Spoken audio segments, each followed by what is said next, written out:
Hi readers, it's Lori. Welcome back to my channel, Books, Ink, and Paper, and welcome to the February most anticipated reads list.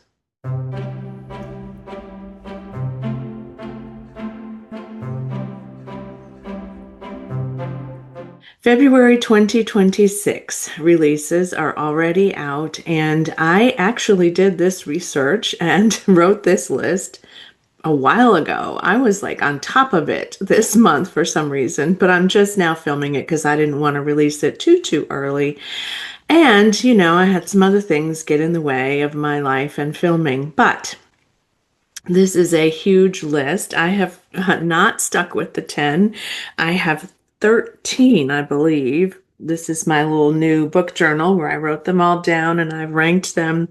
Well, not ranked them, but I've ordered them by date of publication. And there's a couple of these that I just cannot live without. And one that I have pre-ordered and two that I have an ARC of. So there's at least 4 of these that I feel like are going to end up on my shelves and having been read. So let's get started.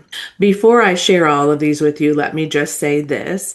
There are a lot of mystery thrillers here. Some of them have some different plot twists and things like that, but there are a lot of traditional mystery thriller writers and novels.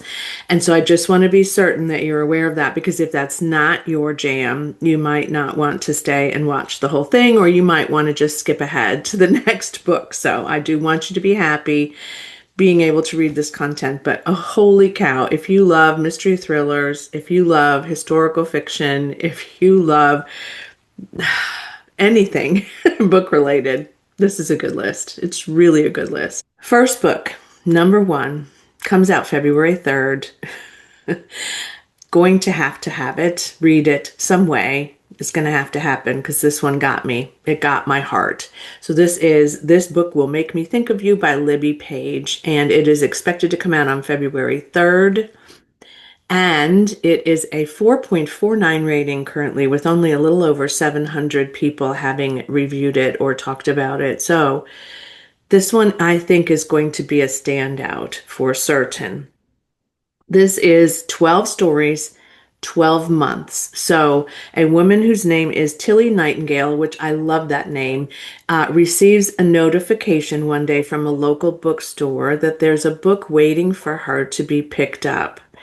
And she can't imagine why, because she hasn't ordered any books from this bookstore. And the woman says that it was purchased by her boyfriend.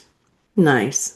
Except that her boyfriend died 5 months ago. So she goes to find out what's happening, and she discovers that her boyfriend, Joe, who died, fiance Joe, who died, has chosen 12 books for her to read, one for each month of the next year. I know. And he's carefully chosen them, and he wants her to be inspired by books that are set around the world. And so she then begins to take those trips, I think, as well. I feel like this one is probably going to wreck me, but also it's just, yeah, I need it. I need it in my life.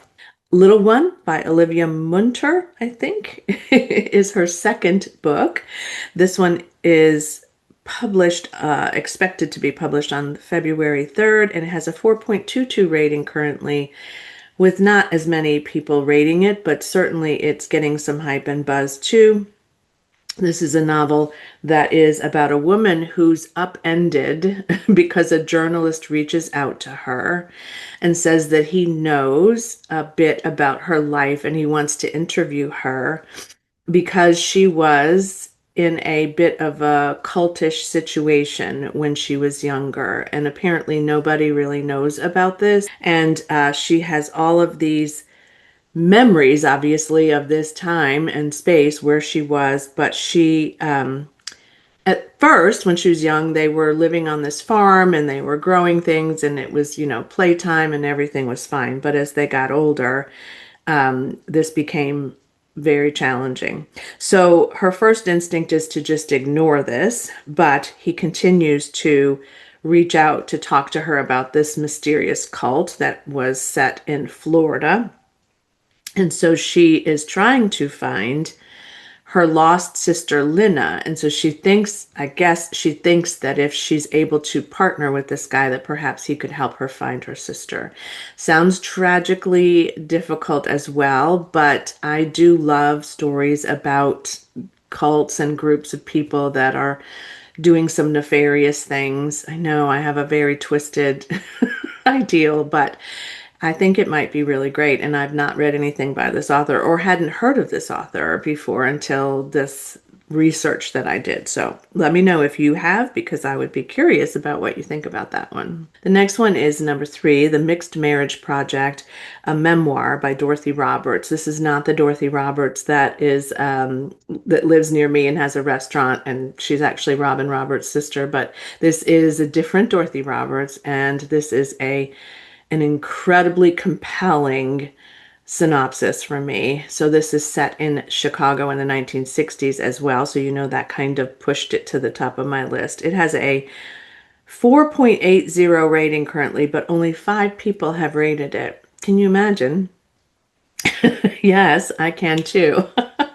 So this is set in 1960s Chicago, very racist community, very difficult interracial relationship with her father, who is white, and her mother, who is a black Jamaican. And her father's an anthropologist, and he, of course, loves to study all kinds of things in that vein. But he has decided to do a research project about interracial marriages, and her mother starts to help him in this project. So they go back hundreds and hundreds and hundreds of relationships and track, I'm assuming they track their genealogy, they try to track what they know about them, where they lived, you know, how they were treated. But when Dorothy Roberts, the author of this memoir, sorts through her father's things, she discovers that, unbeknownst to her, her father was in a different relationship, I think, before her mother, and she had no idea. So she is not only learning about how this project unfolded, but learning new things about her ancestry. I think that this sounds incredible as well. I mean, I have a big problem here because I could buy every one of these in a second and be happy to have done it. But I really can't wait to get to that one too. So she's grounded in her parents' research, but of course, she is, you know, challenged by this. So what it says in the synopsis is, the Mixed Marriage Project invites us into the everyday lives of interracial couples in Chicago over 4 decades. And then Roberts is able to reflect on her own childhood as a black girl with a white father and how they shaped her experiences in the world today. Okay, the next one is Keeper of Lost Children by Sadeka Johnson. I have an ARC of this one on NetGalley, and I really love this cover, and I love the work that I know that this author has done. However, I have not read anything by this author either, so this will be my first read by her. I'm going to have to read this to you a little bit because it's several people, several experiences, and I don't want to get them messed up. So this is historical fiction, and this is about World War II Germany. And this is 3 different people that are tied together in unexpected ways. So, occupied Germany, Ethel Gathers, that's her last name, Ethel Gathers, who is a wife of an American soldier, sees a gaggle of mixed-raced children. I don't love that word for this synopsis, I'm just going to say, but a group of mixed-race children following a nun. And she has no children, and she really wants to conceive a child, so she feels compelled to follow them and find out what she can about their story.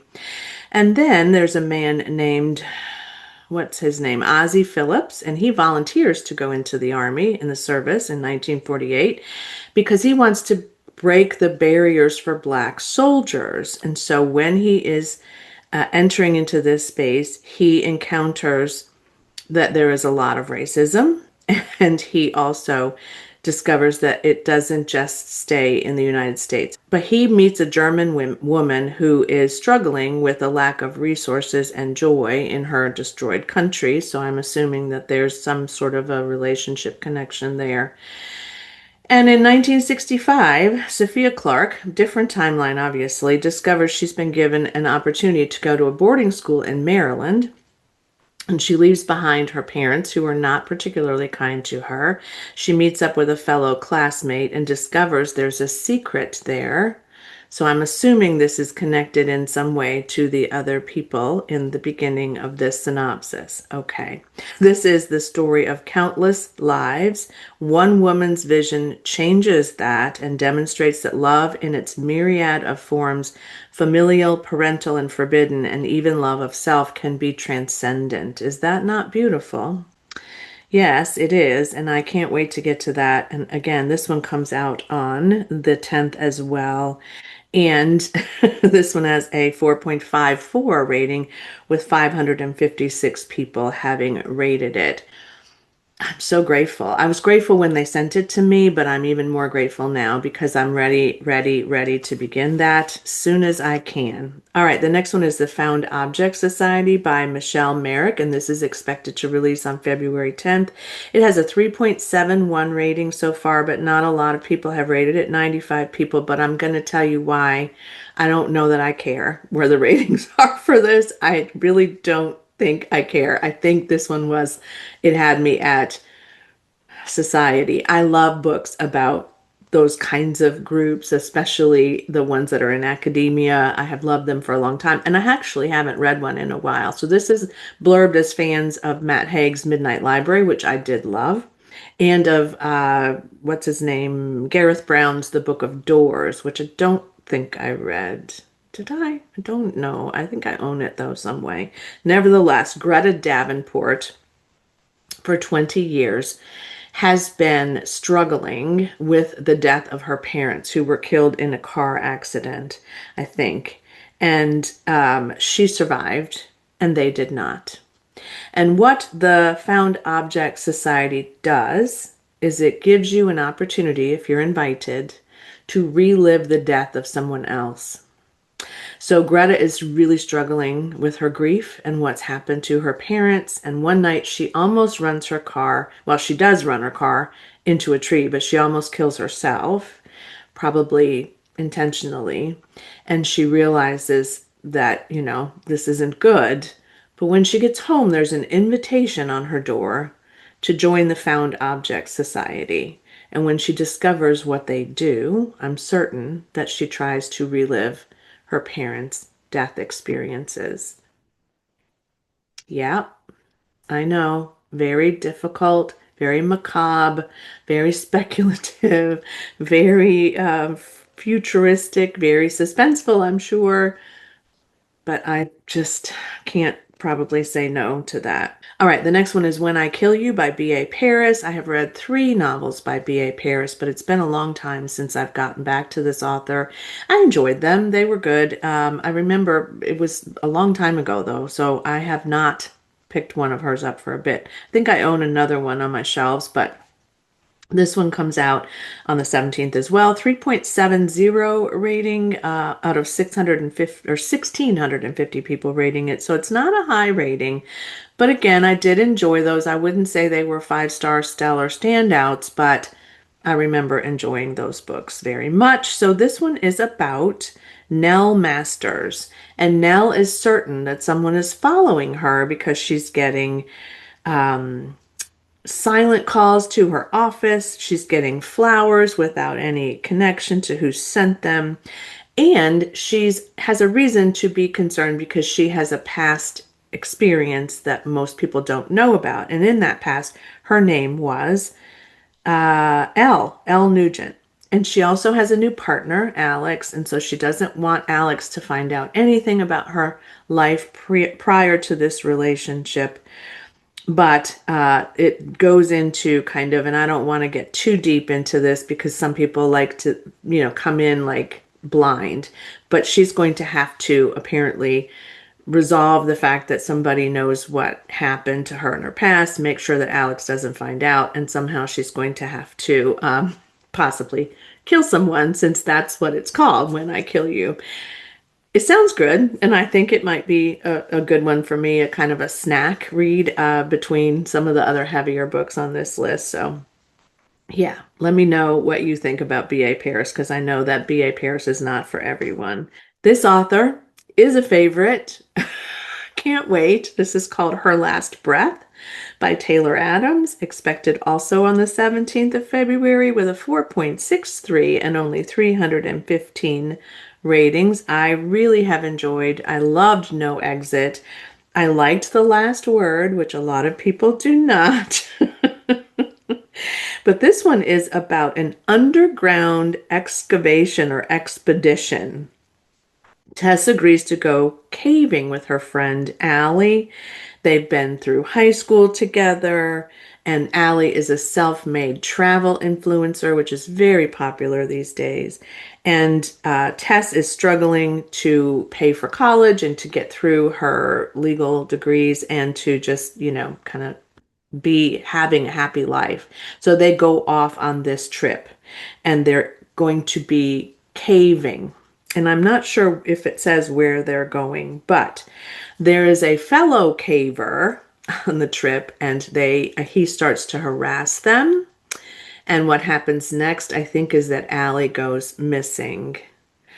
And there's certainly a fear here for Tess that it's going to happen to her as well. I think Taylor Adams is an incredible author. He writes really propulsive novels. I just got a copy that my friend Kat gave me. She was giving away a bunch of books of No Exit. I never had it physically, but I remember reading that book. I remember where I was. I remember how I felt. Like it was just so good, so creepy, so scary. So this one is a must buy for me as well. I'm hoping that it's a Book of the Month Club selection, but we'll see. Yeah, let me know if you love Taylor Adams as much as I do because, oh my gosh, it's so good. All right, the next one, because I've read this author recently a number of times, this one is Close Your Eyes and Count to 10 by Lisa Unger. I know. This one is also coming out on the 17th. It has a 3.17 rating, I'm sad to say. I thought it was higher than that when I added this, but I don't know that I care. Look, I had one of hers that I didn't like, and then I had one of hers that I really did. So, or actually a short story too. So I'm going to give this a go. But I'm not probably going to purchase it. Let's just say that. I'll wait till the library gets it. But anyway, this is a hide and seek, closed circle, isolated a mystery. So, and a lot of hers are, let's just be frank. But this one is a charismatic daredevil adventurer, Maverick Dillon, and he invites a bunch of people to a game of hide and seek on an island, the Falcao Island, I'm not sure. And it becomes a test for survival. So there's a storm, there's a sinister social media stunt that is happening as well.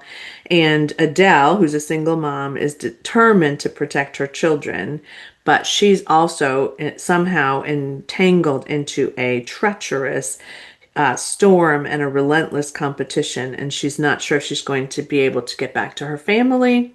It sounds like I might be okay with it, but you might be saying to yourself too, like, oh, I get it. I might not buy it either, but I might just try it and, check out a chapter or so and see what happens, get it from the library, something like that. But Lala at Books and Lala, who doesn't often rate books highly if they're crap, gave it a 4 star. So I feel like that's a good review. And a couple of other friends of mine gave it pretty good ratings as well. And somebody says, I just see these little snippets now and again, and somebody said the characters were all insufferable. So there's that. But if it's really atmospheric and it's cold and, like right now, I just want to read everything in the cold. Look, I bought an ebook yesterday, spoiler alert for my haul in January, my no buy haul. I bought an ebook for my Nook yesterday that I had already read. And I remember thinking, did I read that? And then it was this, cheaper ebook. So I got it. And then last night I started reading it when I was trying to go to bed. And I thought, I've read this before, sure enough, but it's set in the winter. It's called Shiver, spoiler alert, and it's mine now. It's on my Nook, so we'll see. Anybody else frustrated with Goodreads these days? Raise your hand. All right, the next one is The New Neighbors by Claire Douglas. I've not read anything by this author either, but this one has a 3.87, but 15,857 ratings. So there's a lot of people that are looking at this. This is a very prolific author, but I have not read anything before. But again, this is kind of a little closed, but not so closed. This is about neighbors. I love books about neighbors too. I've had some doozy neighbors in my lifetime. Lena is helping her teenage son get ready for a social studies project, and they live next door to a family, and they have a boom microphone, and it picks up a conversation that her neighbors are having that is very disturbing to her. And so now she thinks that they are planning a crime. And she needs to figure out what to do about this because she doesn't kind of want to say, I turned in my neighbors for a crime. And I think her family or someone in her life is saying they probably misheard this. There's no way that they're going to be doing that. But I feel like there is a way that they're going to be doing that. And the cover of this is really great. I love the choice that they made for the cover of this book. So how can she stop this from happening, or how can she live with her conscience if she doesn't, is really the question. I know. See my problem here? These are so good. Oh my goodness. My second arc is Kin by Tayari Jones. This was expected to be published on the 24th of February with a 4.42 and only 324 ratings. And I am so grateful to have received an arc of this. I loved An American Marriage so much. It was one of my favorites of the year I read it, and I've not forgotten about it. It stayed with me all this time.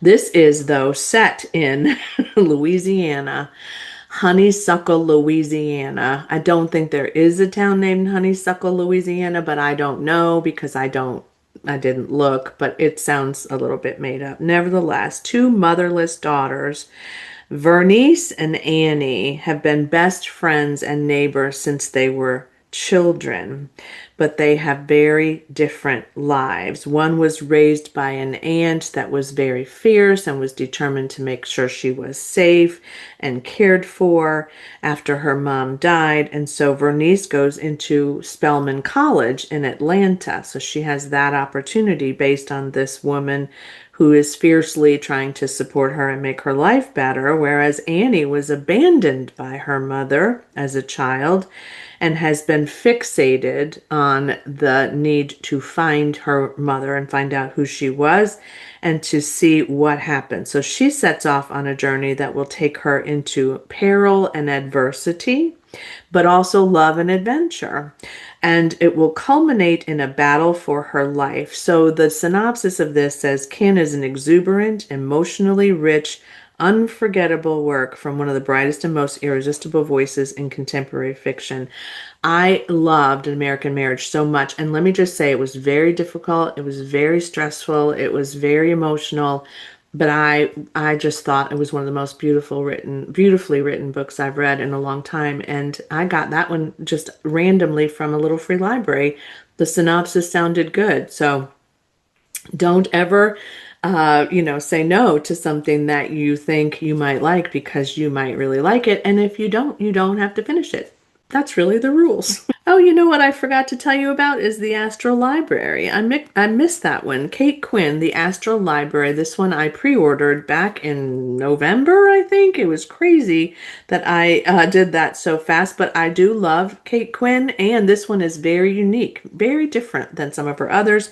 17 February, this one. Again, I'm sorry I skipped this one. It is a fantastical adventure that starts with the question, have you ever wished you could live inside of a book? So they are doors to new worlds, which also reminds me a little bit of the Midnight Library, right?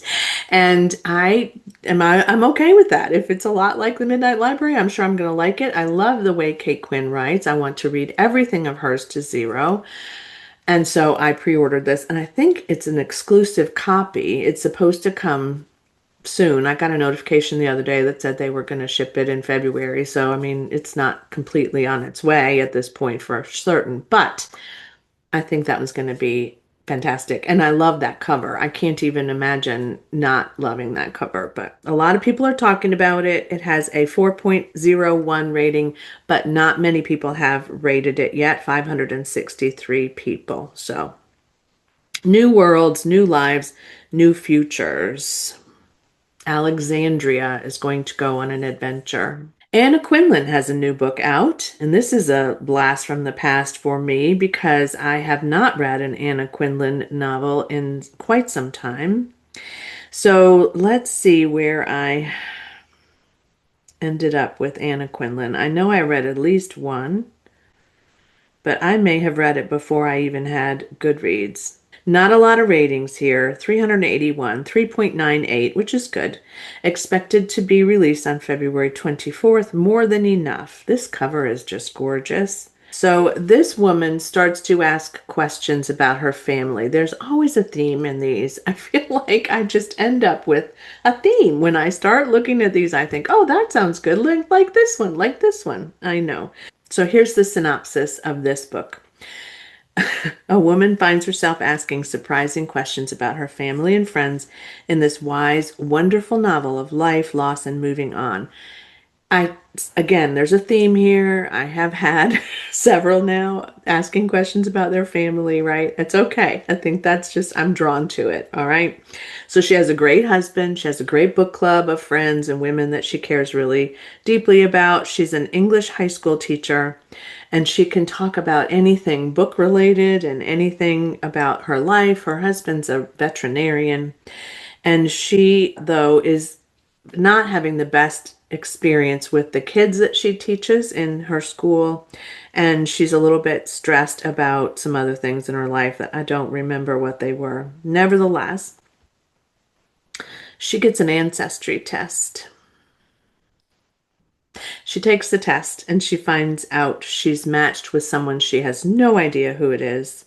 She thinks it's a mistake, but then she can't help looking into her family history to find out. And then it seems that the book club circle of four will become three. And so she learns how friendships can change your life in the most profound ways. So I'm not sure if those are related or if this is just like a synopsis of her experience through the whole book.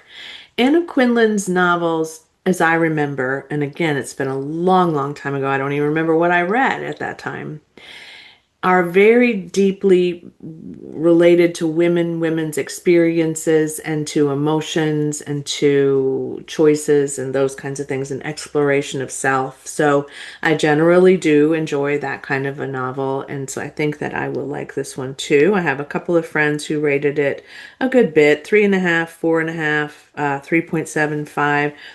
One says a contemporary, reliable story of a woman facing challenges that life doles out. And I mean, that can be dark for a lot of people. So I usually decide to read those when I'm in a space where I can read something that's a little bit difficult and dark. All right, number 12, we're almost done. Girls Before by Kate Alice Marshall. I just finished a book by Kate Alice Marshall, and I really liked it a lot. So this will be my second if I get to this one. Expected to be released also on the 24th of February.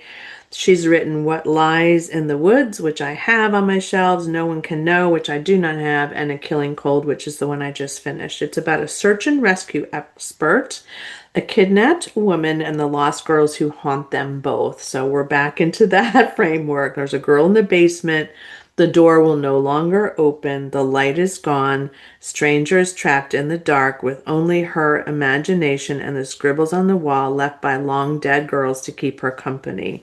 She's nearly out of food and water, and she makes one last attempt to escape. But if the door opens, will it mean that she will be saved, or will it mean that she has to fight to live? Then there's Audrey, who is a search and rescue expert, and she has been looking for her best friend Janie, who disappeared when they were teenagers. And so she focuses very hard on finding lost people. So she discovers that there's evidence that a teenage runaway may have actually been kidnapped, and so she's digging through all kinds of secrets to be able to discover what happened to this girl, and I guess to see if she can save her. I really think Kate Alice Marshall is going to be a great new author for me to read to zero as well. I don't think she has a ton of stuff out, so I feel like I could maybe make that work. Well, I'll take that back. I am wrong. She has a ton of work. So I still, though, think that I could get to those. And so I love that synopsis. Really, really good. And the last one by an author that I read not long ago, and I enjoyed. This one was a surprise for me. It's a little fantasy-ish. This is E.B. Wood's new novel, The Violin Maker's Secret, which comes out on the 24th as well. It has a 4.38 rating. So this one, in this novel, one violin charts someone's history, which is true of the violin conspiracy. And I loved that book. So I recommend that one too. But that I remember, and that was not sort of magical, but this one might be. So baggage claim in Devlin, retired teacher Walter and appraiser Gabrielle should have nothing in common, but something happens, I think, in the sense of the baggage claim that sets them in motion to a new story that they begin to feel a part of and that it matters. And so I think that they work together to find out what the history of this and the mystery of this violin was. Sounds really good. I suspect it will be slightly fantastical. Several people have said it's the best one of hers that they've read yet. There's a couple that I want. The Story Collector I would like to read by E.B. Woods as well. Let me know if E.B. Woods is an author for you and you know, kind of how you feel and if you're thinking that this one might be good too. I am just sort of amazed still by the fact that I am going in and out of some of these genres that I hadn't for a really long time, and that they're just these authors that I've discovered in the last few years really incredible. And some of them that have been on my shelf for a while and I just never picked them up, like Kate Alice Marshall. So it's like it's a Christmas in January for me, seriously. However, I do need to kind of watch because I am trying to buy low or not at all, and I'm trying to read the backlist, which I've done a really great job at so far this month. Only backlist reads for me, so that makes me feel good.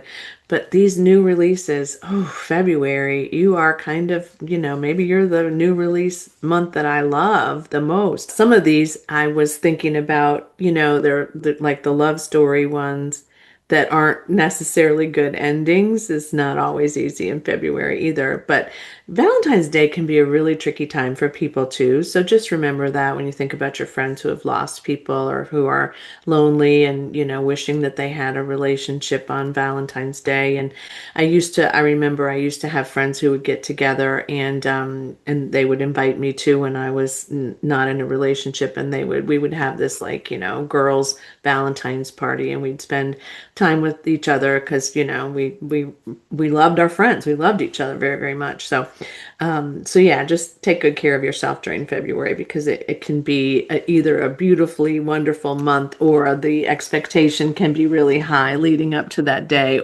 We will be also celebrating Mardi Gras very, very soon. And so I'll be setting up a sprint for Mardi Gras Readathon soon. So take a look for that as well. Let me know in the comments below if you have liked any of these particularly today and which ones you would like to put on your list and which ones you might know about that are coming out in February that I haven't seen yet. So I'm very interested in that.